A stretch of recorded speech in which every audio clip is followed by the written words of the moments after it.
The giraffe stood completely still. Its neck bulged like a balloon. Something inside was growing. Growing fast. And no one knew what it was. Leo Campbell froze in his tracks. His morning walk had just turned into a nightmare. The African savanna stretched endlessly before him. Acacia trees dotted the golden landscape. But his eyes locked onto something terrifying. A giraffe towered above the thorny bushes. Its neck looked wrong. Horribly wrong. A massive growth hung from the side. It sagged like a water balloon. The skin stretched tight and thin. Veins bulged purple beneath the surface. The animal moved its head slowly. Every motion looked painful. Its legs trembled with each step. Those dark eyes held confusion. An unmistakable sadness. Leo pulled out his camera. His hands shook as he zoomed in. The growth was enormous. Bigger than a watermelon. The giraffe struggled to lift its head. Its tongue hung slightly out. He grabbed his camera with shaking hands. Zoomed in close. The growth seemed to pulse slightly. Like something alive was trapped inside. Was it an injury? A strange swelling? Something stuck in its throat? His radio crackled as he called base camp. I need rangers here immediately. Something is very wrong with a giraffe. Marcus Olway arrived within 20 minutes. The head ranger had 2 decades of experience. He had handled snake bites, predator attacks, drought conditions, everything the savannah could throw at him. But when he raised his binoculars, his face went pale. What could cause that? He whispered. I have no idea, Leo admitted. I was hoping you would know. They observed the giraffe for over an hour. It barely moved. Just stood there swaying. Occasionally trying to eat leaves. But its neck seemed too heavy. We need to call a wildlife vet, Marcus decided. This is beyond what we know. Dr. Samuel Omondi arrived by helicopter that afternoon. He was Kenya's top expert on large animals. If anyone could figure this out, it was him. He watched the giraffe from a safe distance. Studied how it moved. How it breathed. How it behaved. Then he pulled out his satellite phone. His voice was tight with concern. I am calling in more experts. This is not something I recognize. What do you think it is? Leo asked. I honestly do not know, Samuel admitted. And that terrifies me. The expert team arrived the next morning. 3 vets. 2 wildlife scientists. 1 disease specialist. They set up watching posts around the giraffe. Took photos from every angle. Discussed ideas in hushed voices. Could it be a growth, suggested Dr. Helena Mwangi. Growths do not happen this fast, Samuel countered. This animal was fine 3 weeks ago. Rangers photographed it during regular patrols. Some kind of infection, offered another expert. No infection creates bulges like this. Maybe an injury that got infected. The shape is wrong. Too smooth. Every idea hit a dead end.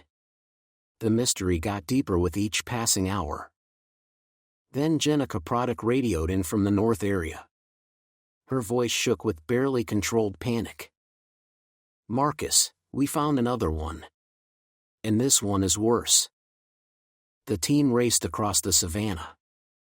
Dust clouds followed their vehicles. When they arrived, stunned silence fell.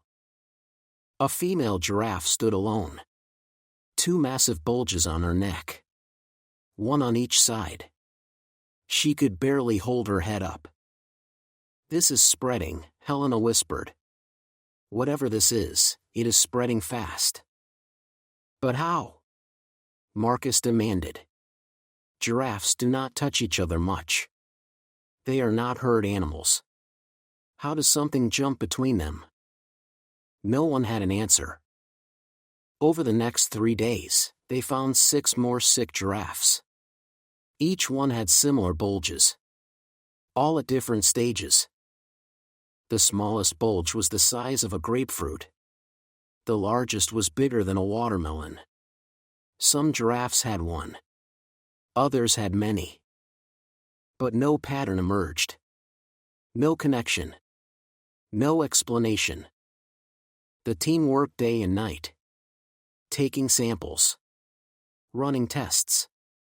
Searching for answers. Blood tests came back confusing. Tissue samples showed weird cell behavior. But nothing that explained the fast growth. "This does not match any known sickness," Samuel announced after reviewing everything. "We are dealing with something brand new."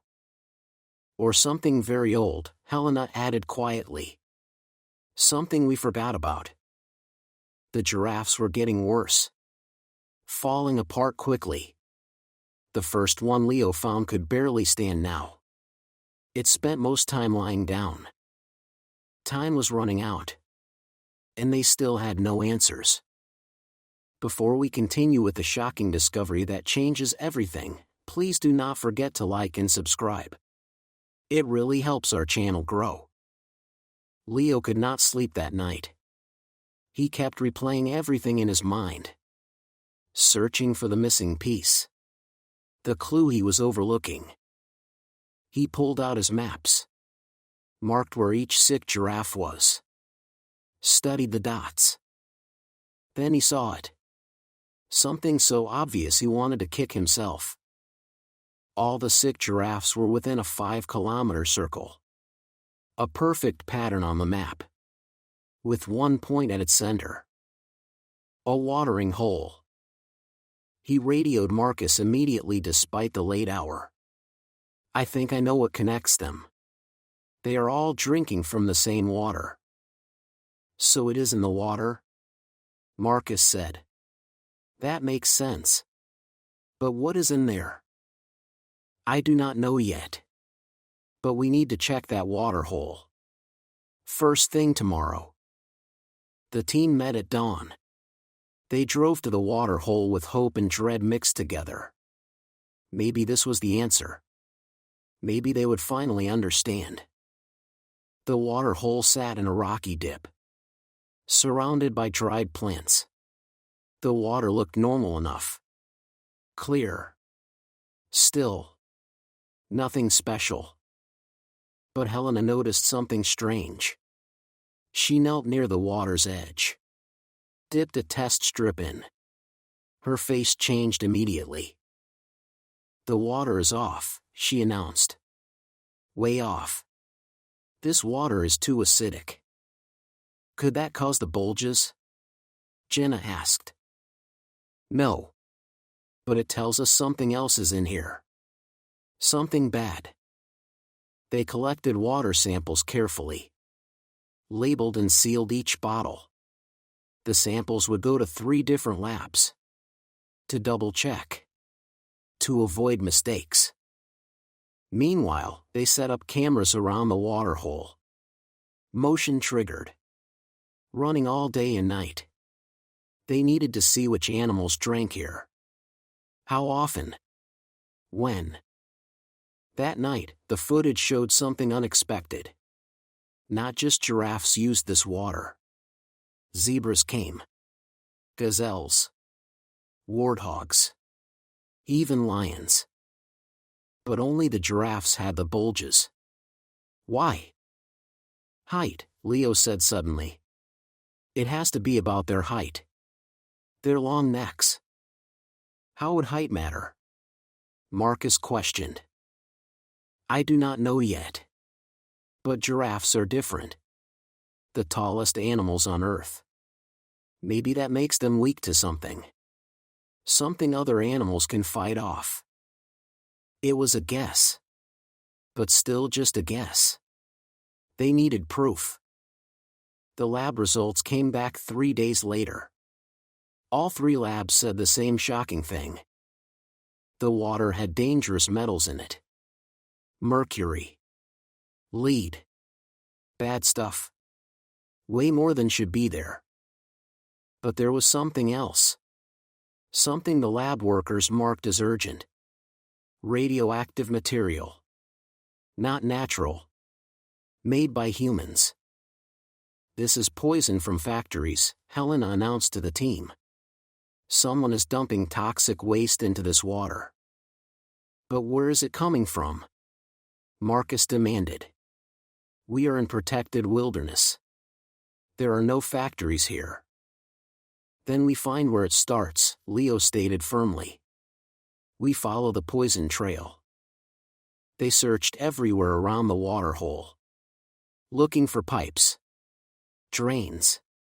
Any sign of people. And they found something.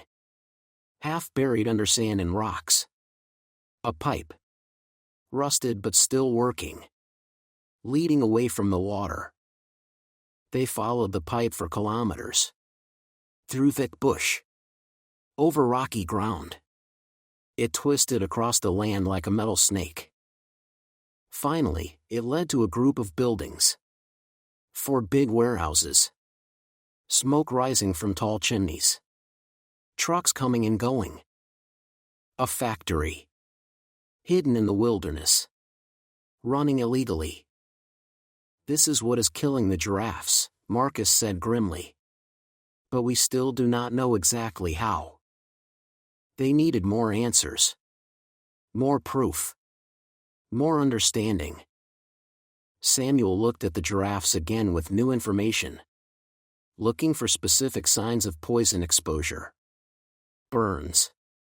Damage from chemicals. The bulges themselves showed weird behavior. Fast out-of-control growth. Exactly what radiation and chemicals could cause. These are tumors, Samuel finally said. Aggressive cancer. Caused by drinking poison water. But why only giraffes? Jenna pressed. Why not the other animals? Helena had been researching this question like crazy. She finally found the answer in an old science paper. Giraffe bodies work differently, she explained. Their blood pressure is 3 times higher than other animals. To pump blood up that long neck. The poison water moves through them differently. Builds up in certain places. Causes these growths. The mystery was solved. But the horror was just beginning. Police raided the factory immediately. They found proof of illegal dumping for years. Toxic chemicals. Radioactive waste. All poured straight into the ground. The factory owners were arrested. 3 brothers named Vincent, Patrick, and Michael Ottera. They had saved millions by dumping illegally. While animals died horrible deaths around them. But there was more. Something the first search missed. Something that made everything infinitely worse. The poison water did not just affect wildlife. Another pipe ran in a different direction. Toward a small village called Kipchoge. 300 people lived there. Most used a shared well. A well connected to the same poisoned underground water. Medical teams rushed to the village. They found 17 people with growths. Just like the giraffes. The growths in humans developed slower. But just as deadly. The story exploded across the Africa. Dying giraffes. Sick people. Greedy companies. Nature destroyed. People everywhere were furious. People demanded justice. Money poured in. Experts volunteered to help. The Ottera brothers went to trial. The evidence was crushing. Documents. Emails. Witness stories. Video footage showing them watching toxic waste pour out. They were found guilty on everything. 15 years in prison each. Plus huge fines for cleanup and medical care. But what about the animals? Could any be saved? Samuel put together a team of surgeons. The growths in most giraffes were too far gone. Surgery was impossible. But 3 giraffes had smaller growths. Early stage. There was a chance. A small one. But a chance. The first surgery happened in a makeshift field hospital. The giraffe was put to sleep carefully. The growth on its neck was cut open. The team worked with incredible care. For 2 hours, they carefully cut the tumor away from healthy parts. The growth was wrapped around major blood vessels. One wrong move could kill. Blood pressure is rising, the tech warned. Almost there, Samuel murmured. His hands never stopped. The tumor finally came free. Not cancer, thankfully. But deadly because of its size and spot. 12 hours later, the giraffe woke up. Stood on shaky legs. Lifted its head without that terrible weight. The surgery worked. 1 life saved. They operated on the other 2 giraffes over the next week. Both surgeries worked. Both animals lived. 3 from 8 giraffes survived. The cleanup took over a year. Workers in protective suits removed thousands of tons of poison dirt. Put in filter systems. Fixed the natural land. Slowly, the water became clean again. Pure. Safe. Wildlife began coming back. Carefully at first. Then in bigger numbers. And the 3 surviving giraffes? They did great. Their surgery scars healed. Their strength came back. They moved with grace and power again.